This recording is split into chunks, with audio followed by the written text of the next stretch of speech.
Benvenuti amici di Matto Scacco, andiamo a vedere questa sfida fra due titani, Caruana al lato dei bianchi, Carlsen al lato dei neri all'interno del Norway Chess, un torneo importantissimo che si svolge ogni anno di questo periodo. Dicevamo tra i due top al mondo abbiamo sicuramente il numero 1 per punteggio, Carlsen al lato dei neri, Caruana che non è più il numero 2, attualmente è il numero 5, il numero 2 c'è Firouzja per il punteggio, quindi le sorti si stanno ribaltando. Andiamo a vedere com'è andata la partita. E4, E5, cavallo E3, cavallo C6, partita italianissima, italiana in particolare del gioco piano, del gioco pianissimo. A Rocco Corto qui essenzialmente il gioco è molto molto facile, molto chiaro da giocare. L'alfiere si prepara una ritirata in assetto dopo una ipotetica avanzata dei pedoni del bianco via B4 e A4 e un po' allo stesso tempo il bianco evita eventuali avanzate. Questo alfiere si potrà addirittura un giorno ritirare in C2 se ci sarà bisogno magari di supportare ulteriormente questo pedone. Ad ogni modo queste mosse sono tipiche prese di spazio ad ovest. La ritirata preventiva di questo alfiere serve per evitare che il bianco possa giocare di 4 con tempo sull'alfiere, H3 per evitare fastidiose inchiodature, gioco abbastanza simmetrico. E qui ti potrai chiedere perché andare a farsi doppiare i pedoni. Bisogna iniziare a capire quando una doppiatura di pedone è sana e quando una doppiatura invece non è sana. In questo caso questo pedone in realtà offre un notevole controgioco al bianco, quindi in cambio della propria impedonatura questo pedone fa un ottimo lavoro ed è molto difficile da attaccare. Inoltre apre la colonna F alla torre dove c'è una sottile pressione sul punto in F7. All'interno dei nostri corsi sull'Accademia di Matto Scacco, come quelli che trovi sulle strutture pedonali, ovviamente tutto questo è spiegato, così come all'interno del corso Strategia Mastery, il corso più completo sulla strategia.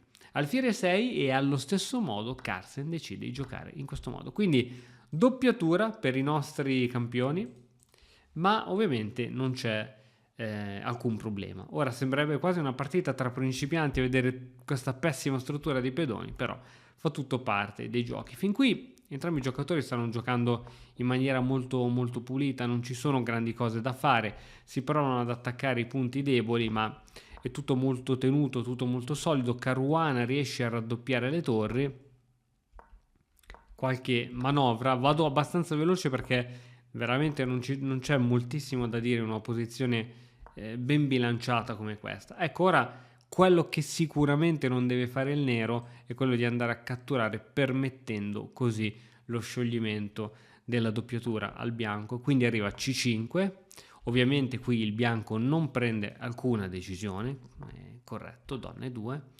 Viene chiuso un po' la posizione grazie alla spinta in C4 e ora cavallo in H2, cavallo in F6 e qui Caruana chiede un cambio di pezzi.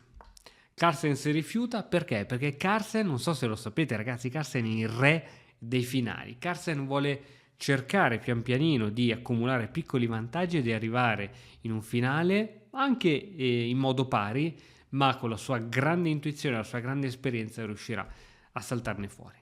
Cavallo in H2, qualche ripetizione, torre in A8, cattura, cattura. E adesso arriva la pressione su C3. Caruana potrebbe rifarsi col pedone B5 ma decide di difendere. Arriva ora una ulteriore pressione su un altro pedone di Caruana che decide ancora un'altra volta di giocare in maniera difensiva. Donna C7 adesso decide finalmente di passare ai cambi. Si poteva giocare volendo torre C1 per tenere tutto, ma qui arriva una serie di cambi sulla posizione. Cavallo in F3, viene perso un pedone da parte del bianco, ma questo pedone viene subito recuperato, quindi posizione ancora pari, posizione abbastanza simmetrica. C'è un cavallo, c'è un pedone in E per entrambi i giocatori. I cavalli di Caruana sembrano più attivi rispetto a quelli di Carlsen, anche se sono un pochettino più scordinati. Arriva cavallo in G4 con un po' sempre di pressione su questo punto. cavallo G5, scusate, donna in D3, donna in C5, cavallo in F3, cavallo in D8, tempo sulla donna in B1. Vado molto veloce, come dicevo, sono tutte mosse abbastanza logiche e se vogliamo un po' facili anche da trovare. Ora questo cavallo può anche insediarsi su G3 e interrompere così la doppiatura delle torri. Donna in C1, chiedendo un cambio di donne. Carlsen ancora una volta non ci sta. Donna in A1, Caruana ripropone il cambio. Donna B6, donna B1 ancora si ripropone il cambio. Donna C5, donna C1 si ripropone. Donna E7, onde evitare ripetizioni della posizione. Cavallo per G5, un mossa intermedia, torre per e donna per. La posizione si è un attimino semplificata. La posizione è assolutamente pari. Vediamo come i giocatori decidono di portarla avanti. Adesso il nero ha una leggerissima pressione sul cavallo in D2 di Caruana, donna in D3. L'importante in questo tipo di finali è tenere tutto sotto controllo. Cavallo in G3, il cavallo si presta a mettersi in questa fortissima casa dove sicuramente restringe i pezzi del bianco, e a questo punto re in H2 cercando di scacciare questo cavallo fastidiosissimo. E a questo punto arriva la prima mossa geniale della partita da parte di Magnus Carlsen, che è sacrificio di qualità, torre per D2. Ovviamente in caso di donna per seguirebbe donna per D2 o cavallo F1 direttamente, ma comunque sia si vince in tutti i modi perché c'è il doppio.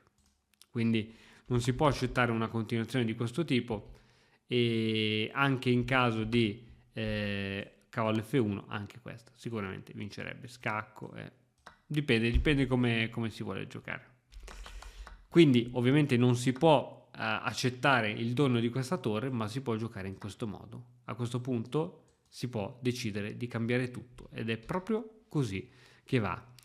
Torre per torre, e adesso rimangono solo le regine in gioco. La partita è totalmente pari, i giocatori si sarebbero potuti accordare per la patta, ma l'esperienza dei giocatori forti è che adesso hanno Carlsen a 3 minuti, Caruana 2 minuti e mezzo, quindi un po' la pressione, un po' il fatto che sono già passate 45 mosse, un po' la stanchezza, un po' il fatto che veramente manca poco tempo, è molto facile sbagliare, quindi si gioca fino alla morte. Donna in E5 scacco, il re si ritira, donna per E4, adesso Carlsen è riuscito a catturare il pedone di vantaggio, ma basterà questo per vincere la partita? Secondo il motore siamo ancora in una situazione di parità. Donna in A7, H5, e adesso vediamo come Carlsen, il re dei finali, riuscirà pian piano ad avanzare coi pedoni e anche col re, nonostante c'è la donna del bianco che ronzola attorno al re nero. Donna in E7, donna in 1 scacco, re H2, donna in E5 scacco, re G1, re in H7. Inizia la marcia del re nero. Donna in E8, ora la donna fa sì che la donna nera non si possa muovere, H4, fantastico.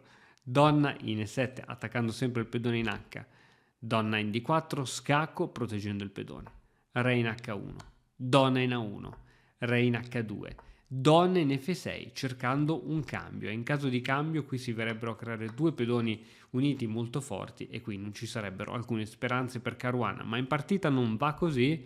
Arriva donna in E8, re in H6, la marcia del re che continua. Ovviamente se si vuole provare a vincere qui il nero deve cercare di portare anche il re in gioco. Re G1, pedone in E5, questo pedone ora non vede l'ora di arrivare in prima casella e ricevere una promozione, un aumento dello stipendio.